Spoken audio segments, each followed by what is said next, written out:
It's an incredible setup here, incredible matchmaking, incredible storytelling. Oh, you had to come here. All these fighters that step in here, warriors, and all have my respect. And I'm into this game, yeah. We'll be into this, yeah.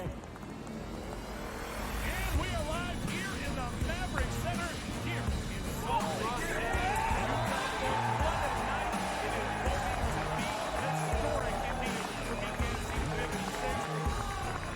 Whoever's the king of violence right here, this is going to be a great fight. Early on the top, who's the king of violence? I am! Combat fighting in its purest form, bare knuckle fighting in the city of angels.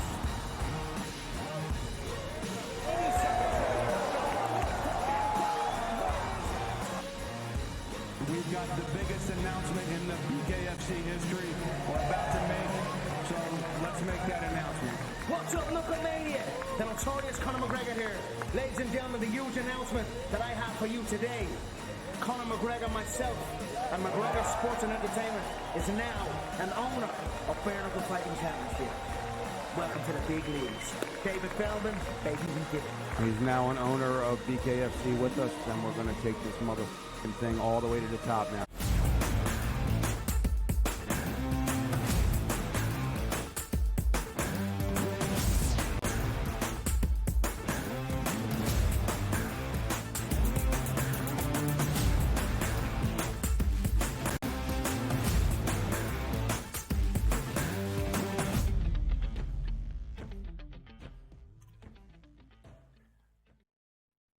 Welcome to hour number 3, live right here on the early line on this Tuesday on SportsGrid. The long holiday weekend is over. It is game week in the National Football League. In this third hour, we'll talk some MLB with our insider Craig Mish up next. We'll have a couple of baseball breakdowns for this Tuesday, now in the month of September. Some WNBA action.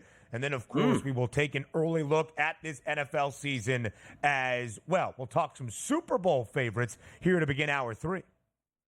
Yeah, so we've got a lot of hot topics to get to. The steam rolling through the first 2 hours here. More hot topics to come. Getting you ready for this week's NFL kickoff Thursday, Friday, then Sunday, then Monday. And the SportsGrid Network, we always got you covered with the hottest topics, bringing you that information at the top of the morning, Ben, which the people so appreciate out there. Yeah, absolutely so. And as it is week number 1 of the NFL season, our first game week of 2024 in the National Football League, we talk the end of the line and who in February in New Orleans is going to go home a Super Bowl champ. Well, at least until we get to that point, who should enter the year as the favorites on the FanDuel Sportsbook? That was our question to all of you in Fade the Public.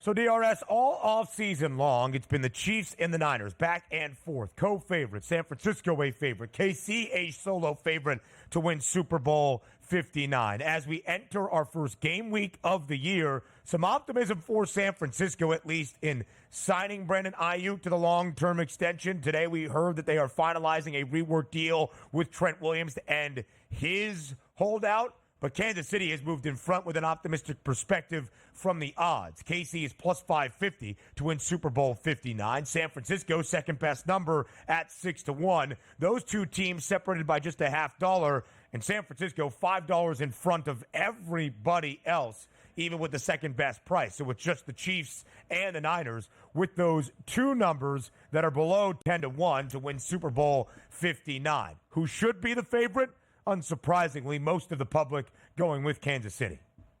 And it should be that way because why they have Patrick Mahomes. And I can't get enough of what Kansas City did last year. So many of us talked about if you were going to beat the Chiefs, Ben, last year was your year to beat the Chiefs. Didn't have home field advantage, didn't have that explosive offense. And at the end of the season, when the confetti fell down, It was the Chiefs once again winning a Super Bowl, now trying for 3 in a row. And for my money, a better team that they had last year. Now, yes, injuries will creep in. Guys do get older. We understand that. But we're not talking about who's going to be the favorite, Ben, to win the Super Bowl January 1st. We're talking about it right now, September 3rd. Taking the field to start the season, who should be that favorite? It should be the Chiefs. Even though I do think the 49ers, to be honest, pound for pound, the most talented team overall in the NFL, I think goes to the 49ers. But the one thing the 49ers don't have, that's Patrick Mahomes, who seemingly can beat any defense at any time, anywhere, even if his offense isn't all that great or explosive. And that's why you're seeing that 61% of the vote coming in with the Chiefs. That's why the 49ers at 13.5. But shout out to people chiming in, too, with the others. Close to a quarter of these votes coming in for others. Like, we're seeing Eron out here with the Lamar Jackson meme. You got the Ravens from Shaky. Yeah. David chimes in with Buffalo. Like, there's a lot of other fan bases that are coming in saying, you know what? Don't leave us out here to dry. But I think the one thing's for sure. As a handicapper, you're not supposed to do this. But I just tell myself, is Patrick Mahomes going to play this week? Yep, the Chiefs are going to win that football game. It seems so simple just to be able to do that. It is a very simple thought, but it has actually paid out many a time. 6 years with Patrick Mahomes as the starting quarterback in Kansas City. Last year was the first time in the 6 that the Chiefs did not win at least 12 games or host the AFC Championship. They got to the AFC title game. They got to a Super Bowl. They won their second consecutive Lombardi Trophy. Now the Chiefs trying to do something we have never seen in the history of the NFL. That's win 3 straight Super Bowl championships. We have seen 8 teams repeat as a Super Bowl champ. We've seen 3 of those teams miss the postseason altogether. We've seen 2 get to a conference championship game and 3 ousted at some point in the postseason. We haven't even seen a team, Donnie, in the hunt for a 3rd straight Lombardi play for that Lombardi trophy. So the Chiefs just know that from the odds perspective entering this season. Now, I was a little bit pessimistic on San Francisco just based on how the offseason had played out, the weird scenarios around Brandon Ayuk and Trent Williams. Those seem to have been cleared now entering this first game week of the season. And the 49ers have the pedigree.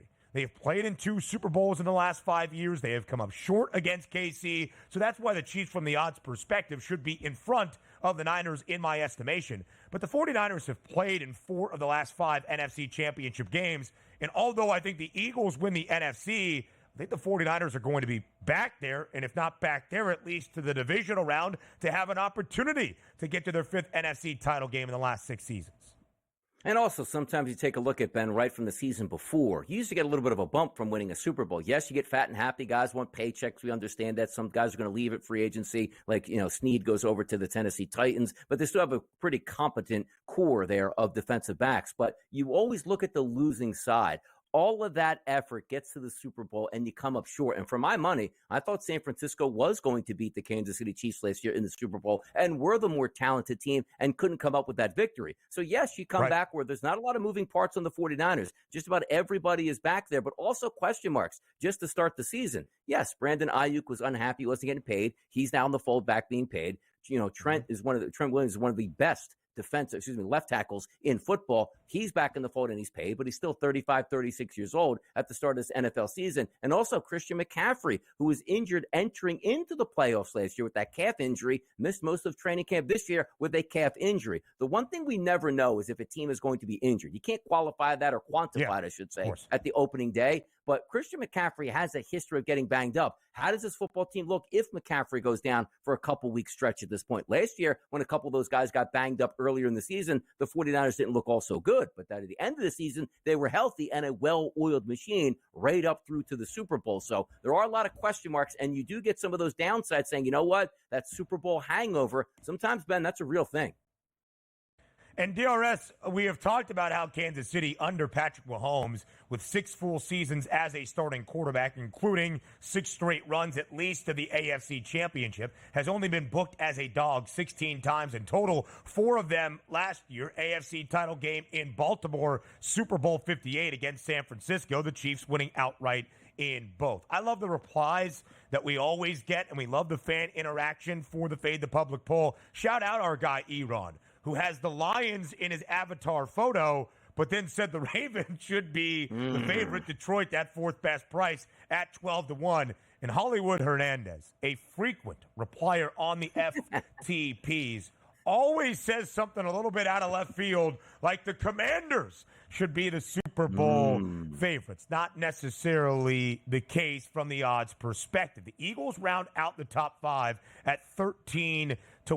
And Donnie, I think it will be really interesting because we give a lot of credence, and rightfully so, to both KC and San Francisco based on previous playoff pedigree. Who's going to be that second team that can compete with them for the AFC or NFC championships? Or are we going to see some teams make a run? The Jets in 18-1 number. The Cowboys at 18-1. The Bengals have really been the biggest thorn in the side of Kansas City throughout the last 5 seasons or so. Of those other teams in the top 10, are there any that with some value intrigue you at all? Yeah, I'm telling you, the truth may be coming out of the AFC here. We'll keep it quick. The Houston Texans, looks like they're either riding a rocket ship or a rocket ship of disappointment here. You're either going to the moon or you're coming back down for a crash landing. But I still do say there is some love from me on the Cincinnati Bengals if this week you show Jamar Chase the money. Because T. Higgins took a bad deal taking the franchise tag, but seems like he's content and happy with that. You get the big three back in the fold in Cincinnati. Why can't they do damage, Ben? Our MLB insider, Craig Mish, joins us next.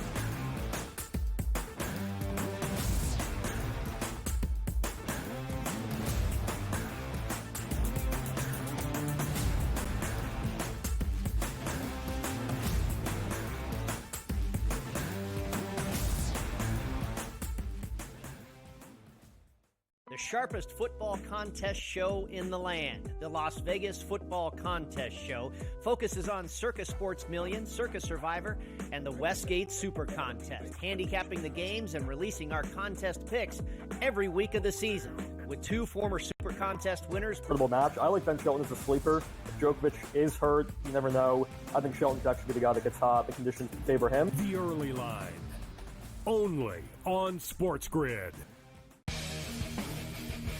When you're really, really amazing like this, people kind of take it for granted. Same with Ohtani, right? People will sort of see, oh, Ohtani did this, Ohtani did that, and it sort of, becomes normalized a little bit. But to put in context, Aaron Judge joins the 1,000 hit club, reaches, gets it done. So earlier this month, he was the fastest player to reach 300 home runs ever. Sports Rage Late Night, only on SportsGrid.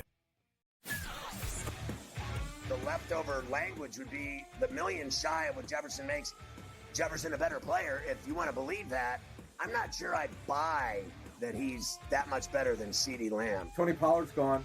He's now with the Titans. I was with the Titans a couple weeks ago. He'll be their starting running back there. They're going in a different direction in Dallas, but it's all about CeeDee Lamb right now, the first of the other deals that they have to get done. Pharrell Coast to Coast, only on SportsGrid.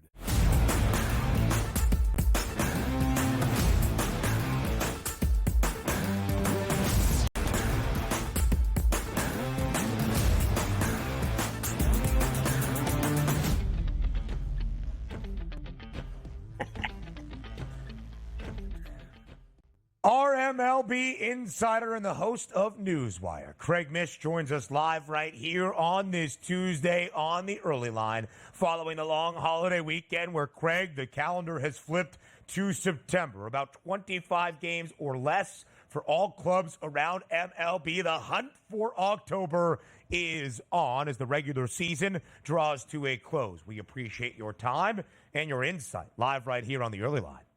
Yeah, I mean, look, this has been great for me. The team that I cover in baseball started off the season 0-8. The team that I went to school started off the season losing by 70. So, yeah, I mean, we're just off to a great start here with baseball and now with football as well. Yeah, Craig, sorry about that. Your Florida Gators not putting up much of a fight to Donnie's Miami Hurricanes on Saturday. Unfortunate.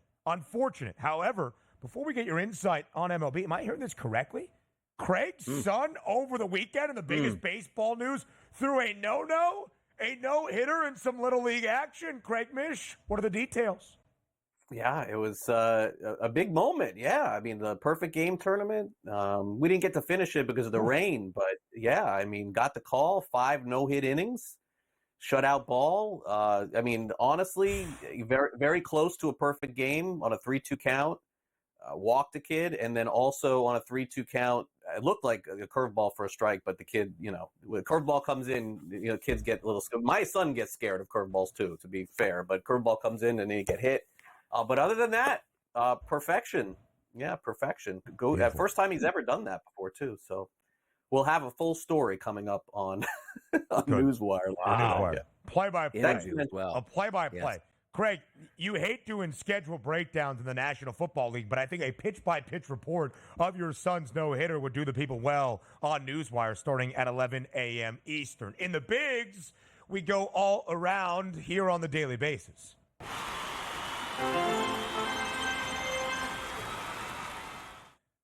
Craig Mish, yesterday the Yankees on the road after dropping 2 straight sets in their opener in Arlington. Garrett Cole, darn good, 6 innings of work, striking out 9 against the Rangers, only allowing a single earned run, but did exit the game early with what the Yankees are calling a right calf cramp. He will be monitored tomorrow. Tomorrow is today. Craig, are you buying what the Yankees are selling, that it's only a calf cramp? Well, I mean, look, as you guys know, love leading off with the Yankees on a daily basis, so let's dive right in. Yeah, I mean, I'm going to have to do it in an hour from now, too. So, I think with something like this, everyone questions injuries. They question the teams for their reporting. And, honestly, with what goes on in this day and age in baseball, and even in all sports, you're hearing less and less about the severity of injuries just because they don't have to be reported as extensively. Latest story coming out of Houston that Kyle Tucker may have had a break in a bone or something like that from back in June, which is why he hasn't played in 3 months. But I think I'm gonna err on the side of optimism for this one, just because it's not arm related, it's not shoulder related, and indeed, if it is mild, then I think that Cole pitches again very soon, if not a week, 2 weeks. And they'll monitor this, but the Yankees are headed toward the postseason, and they need him for Game 1, and so that's when I believe he'll be available to pitch. Yeah, they certainly do. Hopefully, it's not one of those things that will linger, and they can certainly handle their business. Because if you take a look at the American League standings today, if the season was over, the Yanks would be the top overall seed in the AL, followed by the Guardians and the Astros. Close by are the Orioles. If we're looking at that wild card race too, is it over, Craig, in your mind in the AL? Does it look like the Twins, Royals, and Orioles, let's just say, will be those teams, or could you see something out of the Red Sox trying to climb back in there? Yeah, I mean, it could happen, but I think, Donnie, those top 6 are super realistic at this point. Yeah. Credit to Detroit, by the way, Ben. We're going to have to take a look at that over for the Tigers, I think, next season. I think Detroit is on their way. I could see them being very active in the offseason, getting their way back to where they need to be. So, yeah, Donnie, I think you're right. It is just basically Boston at this point. But I don't know. One of those teams, Boston, Kansas City, Minnesota, one of them has to get super hot to sort of impose their will in these last 30 days or so. If Boston was able to roll off, let's say, 11 out of 12, 12 out of 13, 14 out of 16, something like that, that would put them in contention for that final wildcard spot. But, Donnie, I don't see that. I see Boston kind of playing like how they have been, a little bit over 500. I just don't know that that's going to be enough to get in. Despite the 6-game skid for the Royals, they still maintain a 4.5-game lead for that third and final American League wild card spot. In the National League, the Dodgers in front in the NL West by 5 games. The Phillies have a 7-game lead in the National League East. The Brew Crew up by double digits in the National League Central. And the Padres and the Diamondbacks still in front of Atlanta for those top 2 wild card spots. So, Craig, the most compelling race is that third and final. Now just a half-game lead for Atlanta in front of New York. The Mets have won 5 straight. The Braves dropped 3 of 4 this weekend in Philadelphia. When all is said and done, who takes that final wild card spot in the National League? Yeah, I mean, I'll still lean on the Braves here, although I could see the Mets doing it. It was 1 year ago, by the way, Ben, that the Cubs had this spot and completely fell apart in the final month of the season and fell out of it. So hard for me to endorse them. I'll say Atlanta gets it, but, you can't discount the Mets. They're going to look back at the end of the season, I'm going to guess, and say if Edwin Diaz was just a little bit better in that 9th inning, maybe we would have gotten in. And you can't predict that sort of stuff. I mean, the 9th inning in baseball is the hardest thing to predict in all of sports. Predicting a closer going into the season being great is almost impossible if his name is not Class A these days. So I'll say the Braves. And if we take a look tonight, you take a look at Boston and the New York Mets. They're going to match up tonight, slight favorite towards the Mets. And also, as you talked about the Braves, Chris Sale on the mound as a minus 350 favorite tonight. So it doesn't look like we're probably going to get that matchup we wanted to, where both of these teams look like they're going to win. But from a Mets perspective, they've beaten again the Red Sox tonight, do you think? Yeah, and playing okay at home, I think that's going to be the key for the Mets here. They do have a number of home games in September that can certainly help them. But, I see this kind of series as a back and forth, 3-game series. What I saw last year in watching the Marlins very closely, Donnie, is that you can expect the unexpected in September. Teams that you think are pushing toward the playoffs fall apart. Teams that you think are out of it all of a sudden make a push, and we're just simply not there yet. But the last couple of weeks of this season, that NL East is going to be wild down to the finish.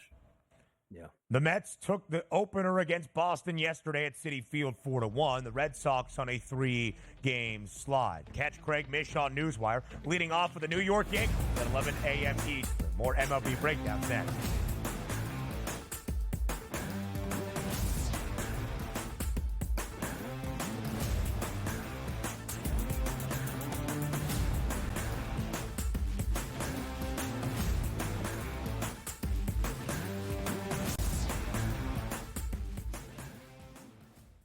The sharpest football contest show in the land, the Las Vegas Football Contest Show, focuses on Circa Sports Million, Circa Survivor, and the Westgate Super Contest, handicapping the games and releasing our contest picks every week of the season. With 2 former Super Contest winners, Brady Cannon and James Salinas, a former NFL player, Mike Pritchard, and over $1 million in contest prize money won combined, the Las Vegas Football Contest Show will have you prepared this season like none other. Carlos Alcaraz has won the last 2 Grand Slam titles at the French Open on the clay and at Wimbledon earlier this summer. He enters as the favorite. You have a bunch of depth there. Francis Tiafoe, Ben Shelton. They will likely play in round 3. The winner would play Djokovic, most likely, which would be an incredible match. I like Ben Shelton as a sleeper. If Djokovic is hurt, you never know. I think Shelton's actually the guy that gets hot. The conditions favor him. The early line, only on SportsGrid. When you're really, really amazing like this, people kind of take it for granted. Same with Ohtani, right? People will sort of see, Ohtani did this, Ohtani did that, and it sort of, becomes normalized a little bit. But to put in context, Aaron Judge joins the 1,000 hit club, reaches, gets it done. So earlier this month, he was the fastest player to reach 300 home runs ever. Sports Rage Late Night, only on SportsGrid. The leftover language would be the million shy of what Jefferson makes Jefferson a better player. If you want to believe that, I'm not sure I'd buy that he's that much better than CeeDee Lamb. Tony Pollard's gone. He's now with the Titans. I was with the Titans a couple weeks ago. He'll be their starting running back there. They're going a different direction in Dallas, but it's all about CeeDee Lamb right now, the first of the other deals that they have to get done. Pharrell Coast to Coast, only on SportsGrid.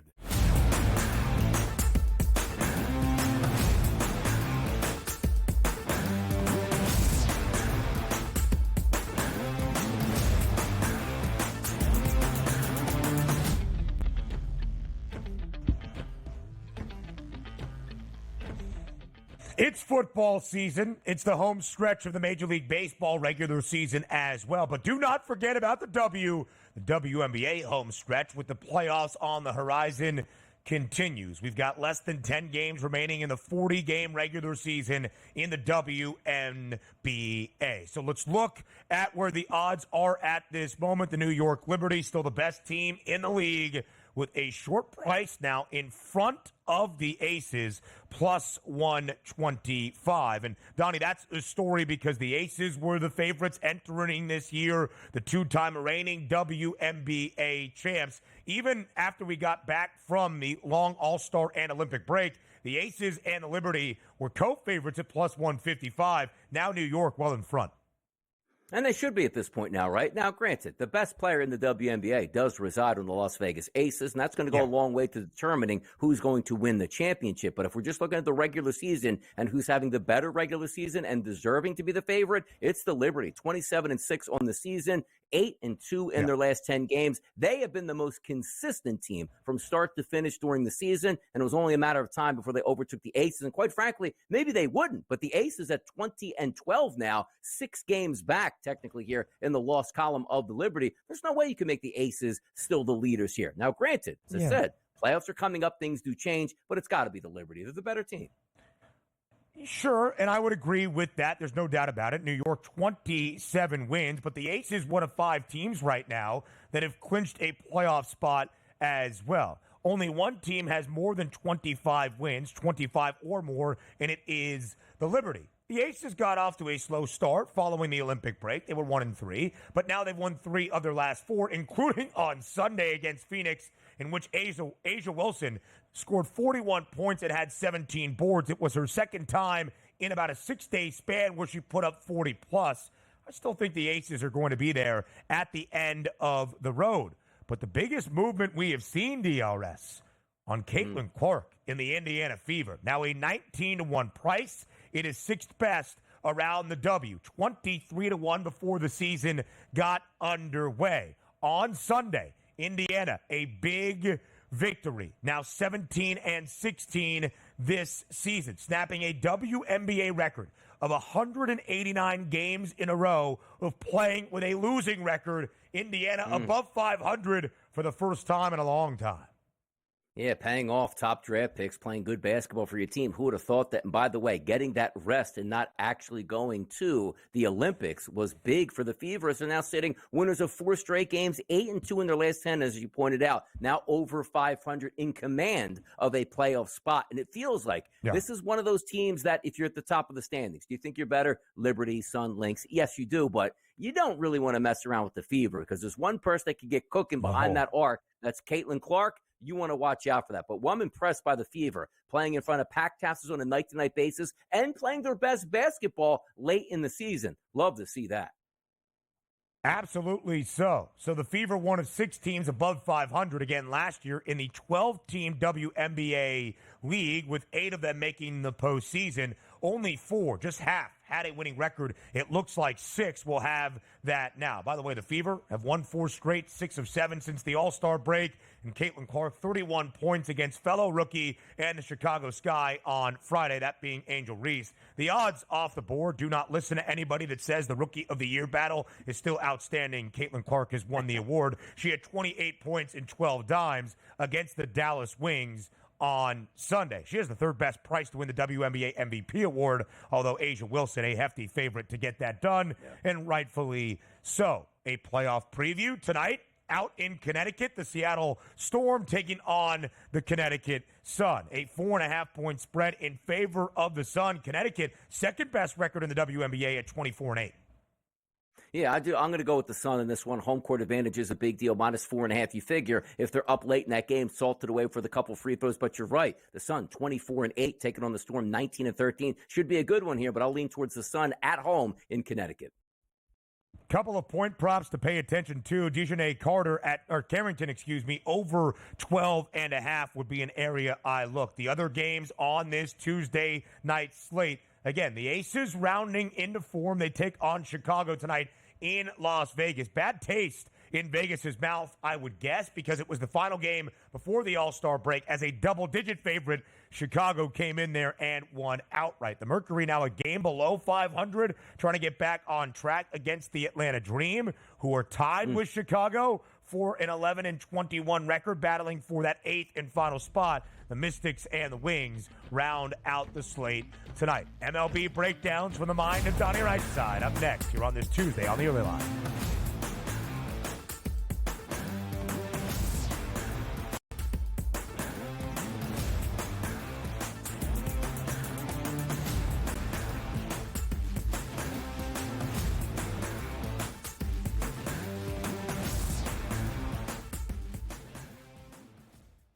Sharpest football contest show in the land. The Las Vegas Football Contest Show focuses on Circa Sports Million, Circa Survivor, and the Westgate Super Contest, handicapping the games and releasing our contest picks every week of the season.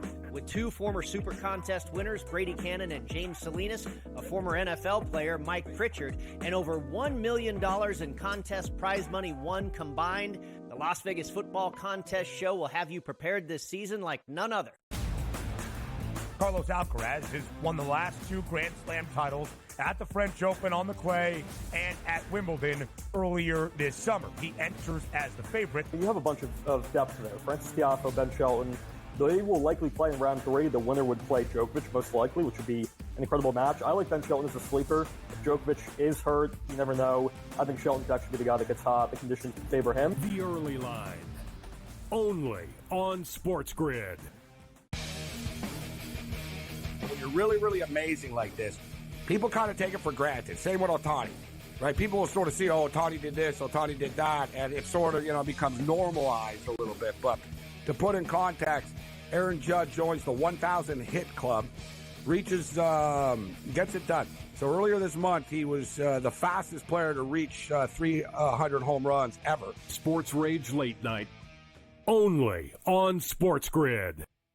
The leftover language would be the million shy of what Jefferson makes Jefferson a better player. If you want to believe that, I'm not sure I buy that he's that much better than CeeDee Lamb. Tony Pollard's gone. He's now with the Titans. I was with the Titans a couple weeks ago. He'll be their starting running back there. They're going a different direction in Dallas, but it's all about CeeDee Lamb right now, the first of the other deals that they have to get done. Pharrell Coast to Coast, only on SportsGrid.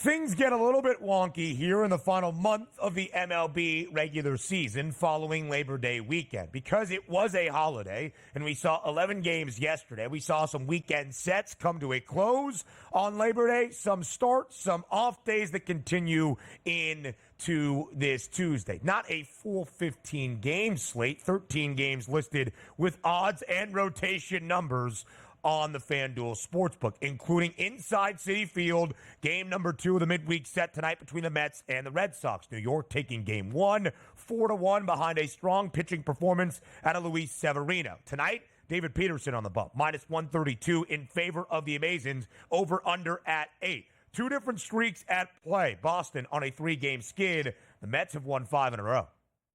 Yeah, I think the Mets are going to be able to win again, have to, if they want to keep pace with the Atlanta Braves, who have Chris Sale on the mound, as we talked about in that previous segment here, minus 350 plus favorite, which is crazy. They'll probably win that game, which means the Mets must win, and they do have the better pitcher on the mound today, and that's in David Peterson. Take a look at this. 59 innings pitched over the past 60 days. His ERA, 2.44, but as we know, that's not the end-all be-all. It is a slightly higher xFIP number at a 4.24, but still much, much better than Cutter Crawford, who on my card, Ben, I have 21 pitchers rated with a minimum of 20 innings pitched over the past 60 days. He's 20 out of 21. And you take a look at Crawford, a 5.40 number here for the ERA, but a 5.25 xFIP number. And if you're taking a look at Cutter Crawford struggling with right-handed batters, you dip right in. Mark Vientos, Pete Alonso in the middle of that lineup should be able to do damage. Quite frankly, if you're looking at the first 6 batters in the lineup for the Mets, you're taking a look and saying, okay, how have they done over the past 30 days against right-handed pitching? Very well. Lindor, Nimmo, Vientos, Alonso, Winker, and also McNeil, high ISO power numbers and weighted on base percentages. The Mets will get another victory tonight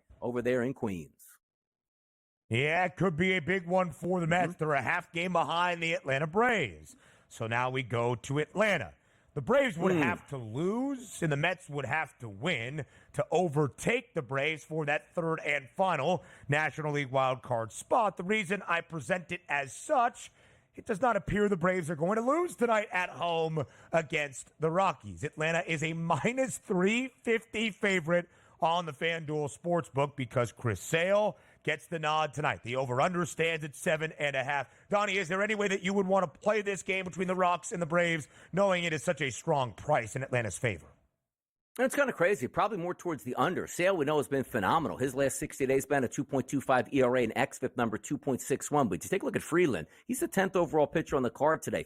56 and 2/3 innings pitched, which does include some starts here in Colorado. And how about this? An ERA of 4.29, which is a little bit elevated, but his true number, that xFIP, 3.76. Then here's the issue that you're going to have. Freeland's a left-handed pitcher. The bats have woken up for the Atlanta Braves, particularly against lefties over the past month. Harris, Soler, Olsen, Laureano, Arcia, and Murphy, all high ISO power numbers. Good luck if you're Colorado. Colorado's one of those teams on offense. Like, if they're at home, you sort of like, you know what, I'll take a flyer on them. But on the road, you just take a look at the last 30 days against left-handed pitching, and Sale has been tremendous.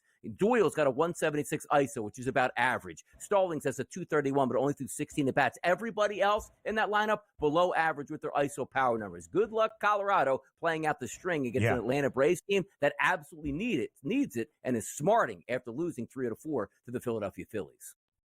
Sale and the Braves not only a minus 350 favorite tonight on the bump. Chris Sale is minus 550 now to win the National League Cy Young Award. And really, how could you knock it? He only trails Carrick Skubal, who is going to run away with the American League Cy Young Award, and the odds not even posted at the moment in wins and ERA. Skubal's got 16 wins and a 2.51 ERA. Sale has 15 wins, a 15-3 record, and a 2.58 ERA, second best in both categories around MLB. The Braves did drop 3 of 4 this weekend in Philadelphia, no doubt. It has tightened that race in the National League wildcard chase.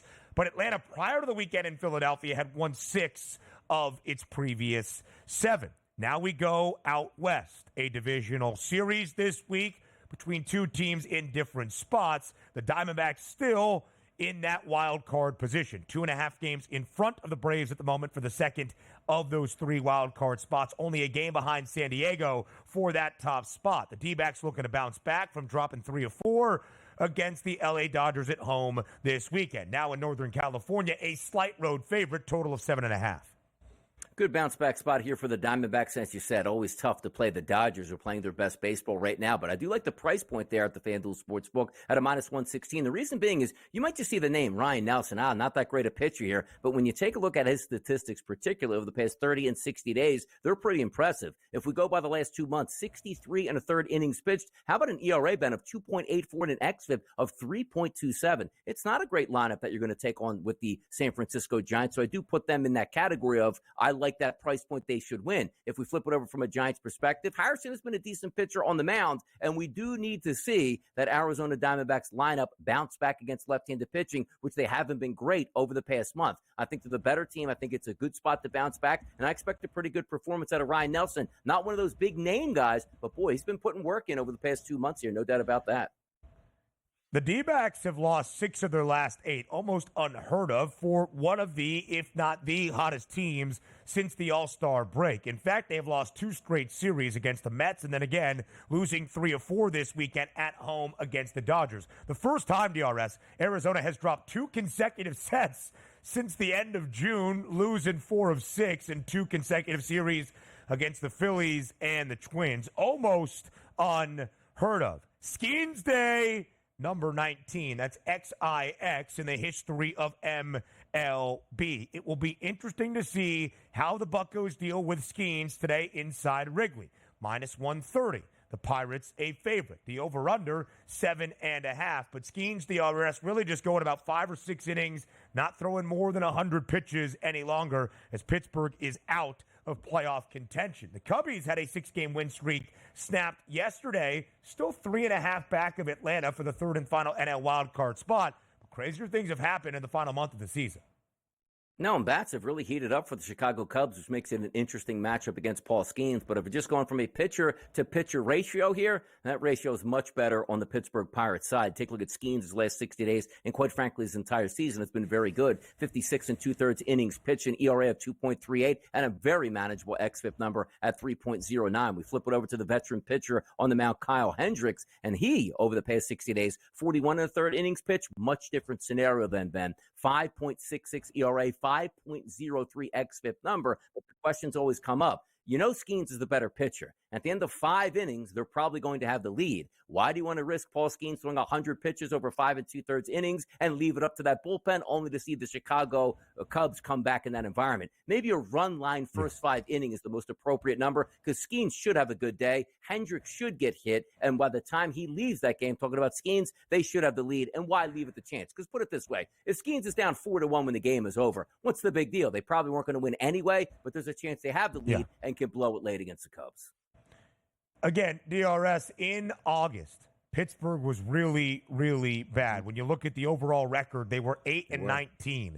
They were 2 games above 500 at the end of July. So then you look at Skeens' starts here in the month of August. 100 in his first one, but when things started to go really bad in terms of pitch count, he hasn't thrown more than 93 pitches in his last 4 outings. Think about the last game he had last week at home against Chicago. 5 innings of work, 3 runs scored when he was in, but only 2 of those earned. Did strike out 6. When he left the game after 5 innings, Pittsburgh had an 8-3 lead for the Cubbies to score 11 unanswered in the final 3 innings, including, I think, 6 in the top of the 9th. So, just to keep that all in mind for where Chicago is. We'll have some more baseball breakdowns on the other side of the break as we look at the wild card standings in the National League.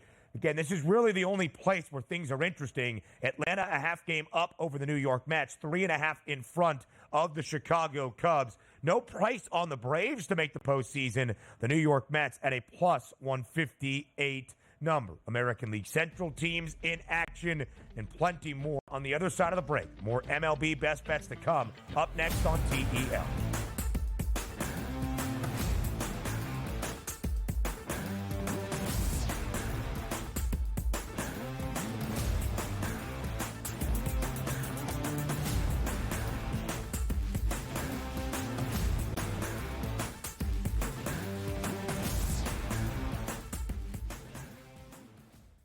The sharpest football contest show in the land, the Las Vegas Football Contest Show, focuses on Circus Sports Million, Circus Survivor, and the Westgate Super Contest, handicapping the games and releasing our contest picks every week of the season.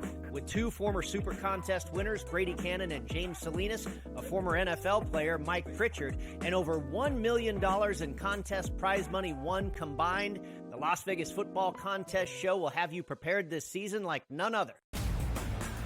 Carlos Alcaraz has won the last 2 Grand Slam titles at the French Open on the clay and at Wimbledon earlier this summer. He enters as the favorite. You have a bunch of depth there. Francis Tiafoe, Ben Shelton. They will likely play in round 3. The winner would play Djokovic, most likely, which would be an incredible match. I like Ben Shelton as a sleeper. If Djokovic is hurt, you never know. I think Shelton could actually be the guy that gets hot. The conditions favor him. The early line, only on SportsGrid. When you're really, really amazing like this, people kind of take it for granted. Same with Otani, right? People will sort of see, oh, Otani did this, Otani did that, and it sort of, becomes normalized a little bit. But to put in context, Aaron Judge joins the 1,000 hit club, reaches, gets it done. So earlier this month, he was the fastest player to reach 300 home runs ever. Sports Rage Late Night, only on SportsGrid. The leftover language would be the million shy of what Jefferson makes Jefferson a better player. If you want to believe that, I'm not sure I buy that he's that much better than CeeDee Lamb. Tony Pollard's gone. He's now with the Titans. I was with the Titans a couple weeks ago. He'll be their starting running back there. They're going in a different direction in Dallas, but it's all about CeeDee Lamb right now, the first of the other deals that they have to get done.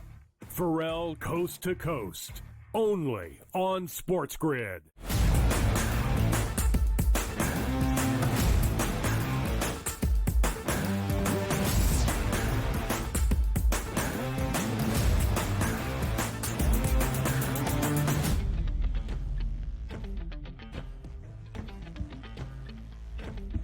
Live right here on the early line on SportsGrid, we continue going through the mostly full Tuesday slate in Major League Baseball. Can the Royals snap a 6-game skid at home tonight against divisional mate the Cleveland Guardians? The odds makers not necessarily expecting that to be the case. Total of 8 in Cleveland, a slight road favorite at a minus 116 price. The Guardians winning yesterday 4-2. The offense for Cleveland, 2 2-run home runs out of Lane Thomas and Josh Naylor. That the difference for the Guardians, who have opened up a 3.5 game lead in the American League Central. What happens today inside Kauffman Stadium? Yeah, showing their coin flip basically there from the FanDuel Sportsbook, bringing these two teams together. But I'm saying the better pitcher on the mound tonight is actually on Kansas City's side here, Ben. Brady Singer's last 60 days, 58 and a third innings pitched, a very manageable ERA at 3.86, an even better xFIP number at 3.21. What do we like about Brady Singer, the right-handed pitcher? Over his last 124 batters he's faced over the past 30 days, 26% of those batters have struck out. Lefty batters, that increases to 31.4%. The reason I bring that up, take a look at the lineup tonight as we anticipate for the Guardians. Lefty Kwan, lefty Jimenez, lefty Ramirez, lefty Naylor, lefty Manzardo, lefty Naylor, and lefty Rocchio. So if those guys are going to bat from the left-hand side, which quite frankly you're supposed to do against a right-handed pitcher, that feeds right into maybe that strikeout numbers here that could be a very big difference in the game tonight. Give me Kansas City to fight off those bad demons tonight and finally pick up a victory. Come on now. Yeah. Donnie, as we learned late last week, our guy Vinny Pasquantino was going to be out for probably close to 2 months. Was it a broken hand? That was his ailment. Unfortunate for KC. The Royals still a 4.5 game lead, though, for the third and final American League wildcard spot. They're only a game behind Minnesota for that second of 3 wildcard positions. Minnesota on the road once again in Tampa tonight. They won the series opener yesterday, 5-4. Trevor Larnach, 3-run home run. Brooks Lee, a solo shot for the rookie. Good enough to outlast the Rays. The Rays at home today, a slight favorite, but again, a virtual coin flip. -112 on one side for Tampa, -104 on the other for Minnesota. Total at 7.5, and the under has the juice. What do we see tonight in the Trop? We're going to enjoy the Festa tonight down there at the Trop, and that's taken under 7.5. Why? David Festa on the mound for the Minnesota Twins, a guy, one of those names that you need to get involved with here. 37 innings pitched over the past 60 days. How about an ERA of 4.34? He said, Donnie, that's high, but the underlying metrics tell you that xFIP number is at 3.11, and in a true pitcher's ballpark tonight, that should certainly help him out. You're also taking a look on the opposite side. Springs, not a lot of work here, but over the past 30 days, he has gotten in 100 batters, a 144 ISO against, and a weighted on base percentage rated on average of 328. I think both of these teams in this environment, those pitchers on the mound, I'm not too sure. We get 8 runs tonight. I'll go to the under 7.5.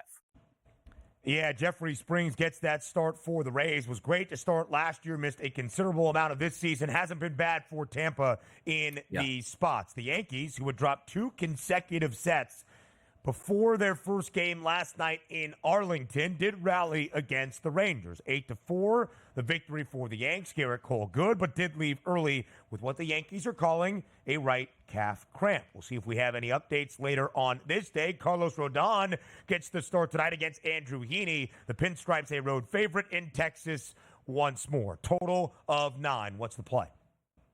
Yeah, I think you're going to look at the Yankees tonight as the right side. You take a look also at the pitching prospects here of Carlos Rodon. Not a great pitcher this year, but his last 60 days, 4.10, should be able to keep you in the game, and a manageable xFIP number of 3.72. He is tonight, at least analytically, the better pitcher over Andrew Heaney. If you're looking from an RBI perspective, Heaney's a left-handed pitcher, has struggled at times with right-handed batters. You look right to that leadoff guy tonight in Gleyber Torres and maybe Aaron Judge. He still has sizzling numbers against left-handed pitching. His last 42 at-bats, a 583 ISO, and a weighted on-base percentage of 616. If we're looking at that Texas lineup, the one thing that we do know, they don't hit left-handed pitching all that well, but they will have a ton of right-handed batters in that lineup. That's the way to attack Carlos Rodon. A left-handed pitcher, his last 29 at-bats, and quite frankly, his 115 left-handed batters he's faced on the season, he's been dominant, but a little bit leaky against right-handed batters. Still going to go with the Yankees. We're not saying they need this game more than the Texas Rangers. It's not really the right way to approach it with roughly a month left to go in the season. But I think Rodon be able to step up to the plate and the Yankees superstars be able to carry the tide. I think the Yanks handled their business tonight.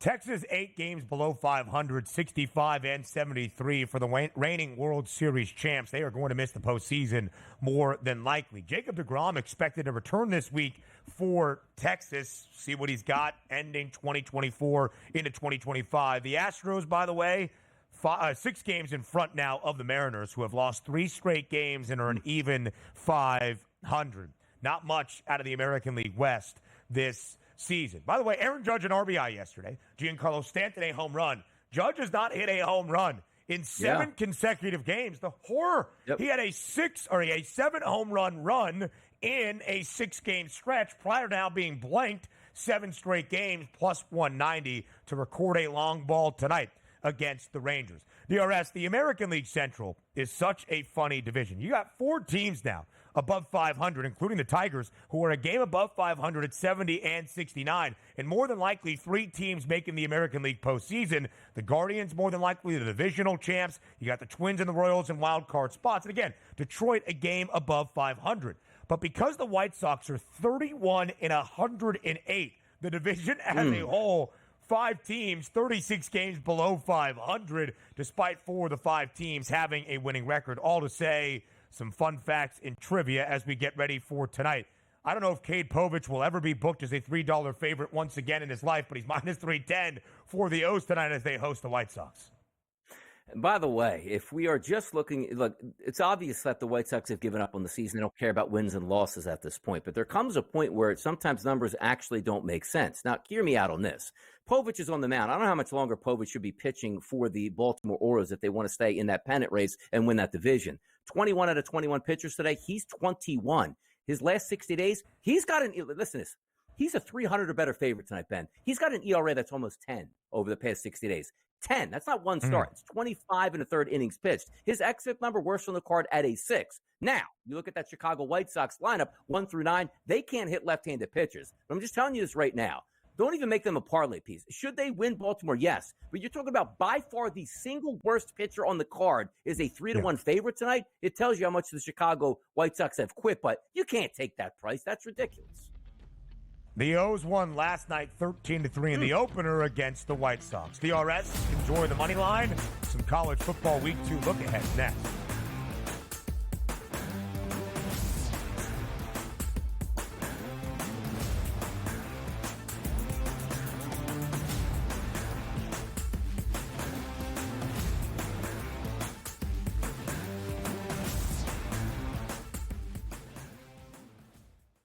Sharpest football contest show in the land. The Las Vegas Football Contest Show focuses on Circa Sports Million, Circa Survivor, and the Westgate Super Contest, handicapping the games and releasing our contest picks every week of the season.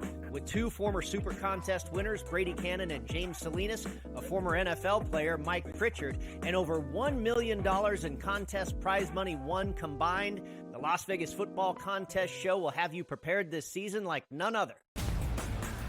Carlos Alcaraz has won the last 2 Grand Slam titles at the French Open on the clay and at Wimbledon earlier this summer. He enters as the favorite. You have a bunch of depth there. Francis Tiafoe, Ben Shelton.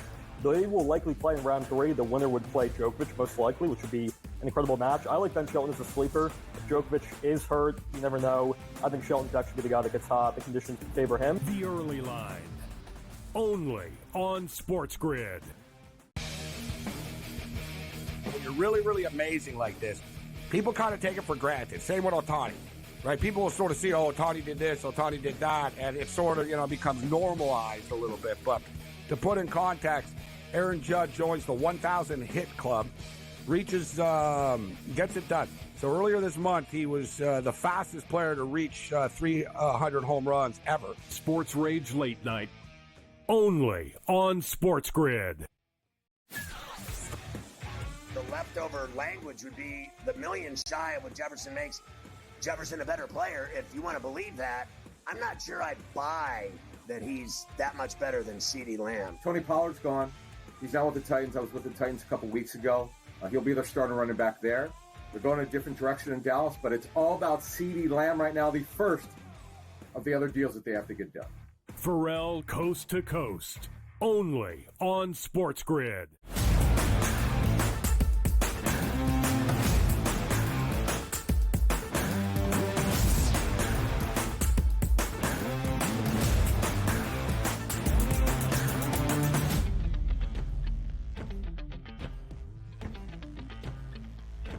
Live right here on the early line to round out our 3 hours on this Tuesday to kick off a new week. It's game week number 1 in the National Football League. It is game week technically number 3, but week 2 of the college football season. Always a little bit confusing when you have week 0, week 1, and now week 2. And we've got some really good matchups in store. Wonder what the rankings are going to look like. Florida State, we expect to fall out at noon Eastern time. The second AP poll of the season following the preseason top 25 is set to be unveiled. Will we see some teams move up, move down, and what it means for this weekend slate? Because the marquee matchup is in the noon Eastern time window on Saturday in Ann Arbor. A top 10 tilt between the SEC's Texas and the Big Ten's Michigan. 4th-ranked Texas at the moment, 9th-ranked Michigan, the reigning national title winners. We have seen this line work so heavily in favor of the Longhorns. When it opened up over the summer months, it was only 3 and a hook in favor of Texas. That even a statement about the Longhorns' outlook for 2024 and all that the national champion Michigan Wolverines had gone through this offseason and the turnover both in coaching staff and in roster. It is ballooned above a touchdown. Just pure craziness. Based on the results, maybe that's why from week number 1. But is it a reaction? The Longhorns shut out Colorado State, putting up 52 points. Quinn Ewers, 3 touchdown tosses, 260 yards. We saw Arch Manning throw his first ever touchdown at Texas, ran in for a score as well. And probably most impressively, the Longhorns stifling a decent Colorado State offense who averaged more than 305 yards through the air last year with a returning quarterback and top wide receiver. Michigan struggled offensively. Davis Warren, out of nowhere, named the starter for week number 1 against Fresno State. Let's not overlook Fresno State, a team that has won at least 9 games, 4 of the previous 5 full seasons. So the Bulldogs, a good team. Michigan did not cover as a 20.5-point favorite, winning 30-10. The game sealing and icing play, Will Johnson, a pick 6. 44.5, the total for that game between the Longhorns and the Maize and Blue, by the way. Again, it's really correlated if you look at how Michigan wants to attack this football game. Downfield rushing attack against a top 10 rushing defense from a season ago. Can they shorten the game, keep it under a total, and cover as an underdog? The second ranked versus ranked game we expect in Charlotte. Neutral site, but NC State not a far trip, of course, from Raleigh. Tennessee will take on NC State. The Volunteers more than a touchdown favorite as well, laying 7.5. Nico Iamaleava made his first start on a Rocky Top on Saturday. Looked really good. Threw for more than 300 yards, 3 touchdowns. Dylan Sampson, the returning back for the Vols, 3 rushing scores as well. NC State struggling against the FCS foe in Western Carolina on Thursday night. That was a single-score game in the fourth quarter before the Wolfpack rallied. Came nowhere close to covering as a 32.5-point favorite, despite winning by 17. Here's the weird thing about college football. Utah and Baylor are Big 12 programs, but based on previously scheduled non-conference matchups, the Utes and the Bears in Salt Lake inside Rice Eccles on Saturday is a non-conference game. It does not count for Big 12 conference standings. Utah more than a 2-touchdown favorite against Baylor, won the game by just a touchdown a year ago. Utah looked really good against FCS foe Southern Utah on Thursday, 49-zip. Cam Rising, 7th year of college football, out there for 5 offensive possessions, threw a touchdown on all 5. Oklahoma State and Arkansas, the game in Stillwater. The Pokes easily dispatching South Dakota State, the reigning FCS title winners on a 29-game win streak, 44-20 on Saturday. Arkansas won 70-zip against Arkansas Pine Bluff on Thursday. Good debut for Taylon Green and Sam Pittman this year. K-State and Tulane. Avery Johnson, a couple of scores through the air and with his legs. They take on the Green Wave under John Sumrall. And Tulane looks really good with a new head coach. I think this game is going to be competitive and probably be decided by single digits. K-State nearing a double-digit favorite. And, of course, it's the Cy-Hawk game inside Kinnick Stadium on Saturday. Iowa State and Iowa. Total 37.5 for a game where scoring is at a premium always. It is the lowest FBS total so far for weekend number 2. That does it for us today on the Early Line AP poll reaction tomorrow. For sure, it's game week with football season fully here. The Early Line returns tomorrow, 8 a.m. Eastern Time on SportsGrid.